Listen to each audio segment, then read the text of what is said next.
تو یہ بڑا خطرناک شرک ہے.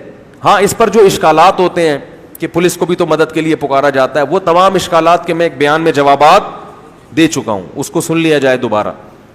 تو اس لیے میں کہتا ہوں بھائی اپنے حال پہ ترس کھاؤ, صرف یا اللہ مدد, صرف یا. ہم یہ نہیں کہہ رہے کہ جس نے یا رسول اللہ مدد کہا وہ کافر ہو گیا, نہ. کفر کا فتویٰ لگانے میں بہت احتیاط ہے, کیونکہ ہم اس سے پوچھیں گے تمہارا مطلب کیا ہے اس کا, تو مطلب میں جا کے گہرائی میں کہیں سے بھی کوئی تعویل کھینچ تان کے نکالی جا سکتی ہو کہ ہو سکتا ہے اس کا یہ مفہوم ہو, تو اس کو مومن ہی کہا جائے گا جب تک 100% وہ واضح طور پر نہ کہہ دے. لیکن یہ جملہ بہت ڈینجرس ہے. کفر کا فتویٰ دنیا میں لگانے میں تو احتیاط ہے, مگر آخرت میں اللہ بھی احتیاط سے کام لے گا فتویٰ لگانے میں, ایسا نہیں ہے. وہ تو ہمارے لیے اللہ نے کہا ہے کہ تم دل کے حال نہیں جانتے, اللہ تو دلوں کا حال جانتا ہے, اللہ کو پتا ہے کون کس نیت سے کہہ رہا ہے. تو اس لیے میرے بھائی اپنے حال پہ ترس کھاؤ, اپنے مذہبی رہنماؤں کے کہنے پر توحید کا راستہ نہ چھوڑو.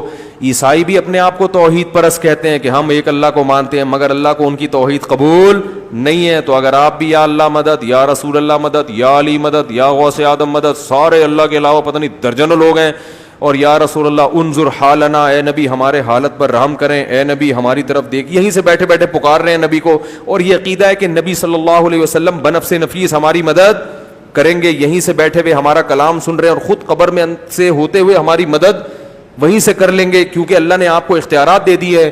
بھائی یہ شرک ہے. اللہ نے کسی کو کسی کی مدد کا اختیار نہیں دیا. ہاں وہ اختیارات جو اسباب کے دائرے میں آتے ہیں, اسباب کی جس کی کوئی سائنٹیفک لاجک ہو, جیسے پولیس کو مدد کے لیے پکارے تو موبائل آئے گی, اس طرح سے وہ تو لاجک ہے نا اس کی. ان لاجک جو مدد ہوتی ہے کہ جس میں کوئی ذرائع یا اسباب نہ ہو, یہ مدد صرف کون کر سکتا ہے؟ اللہ.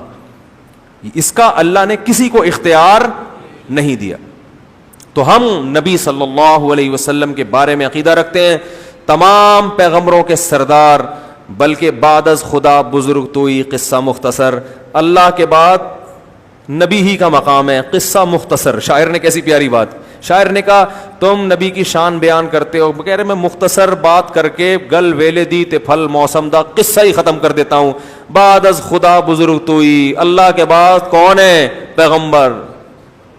جس کی بھی تعریف کی جائے نا, اس سے اونچا مقام کس کا ہے؟ نبی کا. پھر آپ کسی کی تعریف کریں, زمین آسمان کے قلابے ملا دیں, وہ تعریف نبی کی تعریف نہیں ہوگی, نبی کا مقام اس سے اونچا ہوگا. سب سے اونچے کون ہیں؟ نبی. لیکن اختیارات نہیں ہیں, بگڑی نہیں بنا سکتے کسی کی, کسی کو اولاد نہیں دے سکتے, کسی کو روزی نہیں پہنچا سکتے, کسی کی بگڑی نہیں بنا سکتے, اور چاند کے 2 ٹکڑے نہیں کر سکتے. لوگ کہتے ہیں چاند کے 2 ٹکڑے بھی تو وہ نبی نے نہیں کیے, وہ اللہ نے کیے ہیں.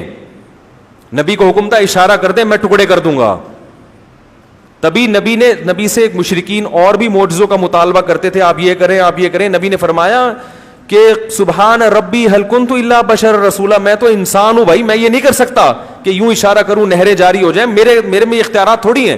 تو اللہ نے کر دیے تھے ٹکڑے, اللہ نے مجھے حکم دیا تم آپ اشارہ کریں تو میں کر دوں گا. تو جب اللہ کرنا چاہتا ہے, میں نے اشارہ کیا اللہ نے کر دیا, اب اللہ نہیں چاہ رہا تو میں کہاں سے کروں گا بھائی؟ نہیں ہو سکتا. یہ جگہ جگہ نفی کی گئی ہے, جگہ جگہ نفی کہ میں نہیں کر سکتا, میں انسان ہوں. وَلَوْ كُنْتُ عَالَمُ الْغَيْبِ لَاسْتَكْثَرْتُ مِنَ الْخَيْرِ, اگر میرے پاس اللہ کی طرح غیب کا علم ہوتا, مجھے سب پتا ہوتا مستقبل میں کیا ہونے والا ہے, تو مجھے تو کبھی کسی قسم کا کوئی نقصان ہوتا ہی نہیں. یہ میں قرآن کی آیتیں پڑھ رہا ہوں آپ کے سامنے, 2 ٹوک عقیدہ قرآن نے بیان کیا, اس میں کوئی کنفیوژن باقی نہیں رکھی.